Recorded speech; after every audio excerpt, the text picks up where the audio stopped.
Seguimos já em direto para a redação do Porto, ao encontro do Ricardo Jorge Pinto. Ricardo, bom dia. Começamos por esta questão da credibilidade. Pedro Passos Coelho conseguiu ontem justificar porque é que não terá cumprido o que prometeu? Se António Costa precisa de apelar ao voto útil, isto é, precisa de travar aquilo que pode ser eventualmente uma deslocação do voto para os partidos à esquerda, Pedro Passos Coelho tem que se dirigir aos abstencionistas e faz isso com uma dupla estratégia, chamando mais ao coração do que à razão, tentando reconciliar-se com eleitores que tradicionalmente votam no PSD e no CDS, mas que estão zangados com as medidas de austeridade que muitas vezes ou não compreenderam ou aceitaram de forma muito contrariada. E depois um outro aspecto, com o temor, isto é, dizendo que, na verdade, se esses eleitores deixarem o seu voto em casa, podem depois acordar perante uma realidade, que é a realidade da vitória do Partido Socialista, com medidas que, diz Pedro Passos Coelho, não são, em muitos aspectos, compatíveis com aquilo que é a estratégia que este governo tem seguido e que, apesar dessas dificuldades, será melhor para a perspectiva que esses eleitores que há 4 anos votaram nestes dois partidos de direita têm sobre a sua realidade.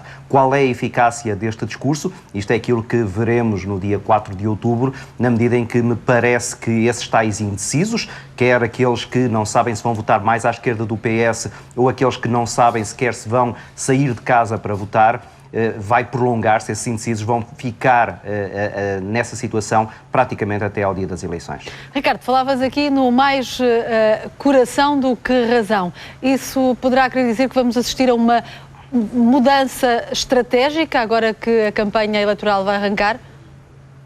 Não necessariamente. Eu diria que Pedro Passos Coelho vai começar agora a insistir muito em duas teclas. A primeira tecla é essa do receio de uma vitória do Partido Socialista, ainda por cima uma vitória sem maioria absoluta, e Pedro Passos Coelho começou já a fazer algumas insinuações sobre aquilo que é o entendimento do Partido Socialista com os partidos à esquerda, isto é, tentando assustar o eleitorado mais conservador perante a possibilidade de um governo socialista com elementos do Partido Comunista ou do Bloco de Esquerda nesse mesmo executivo, e depois um segundo aspecto que é chamar a atenção para a estabilidade que esta coligação revela. E desse ponto de vista, eu acho que ontem a entrevista deu um passo em frente, dando garantias de que Paulo Portas será o vice-primeiro-ministro, isto é, de que não haverá aqui grande turbulência numa transição em que a coligação ganhe. Porque Pedro Passos Coelho sabe que também, se ganhar, vai ser com uma maioria relativa. E, portanto, há aqui também um invólucro à volta das palavras de Pedro Passos Coelho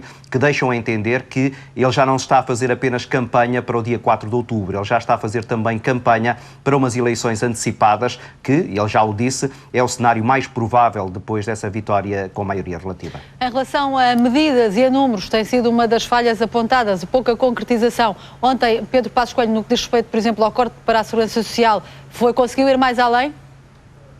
Não conseguiu e não parece que queira ir mais além.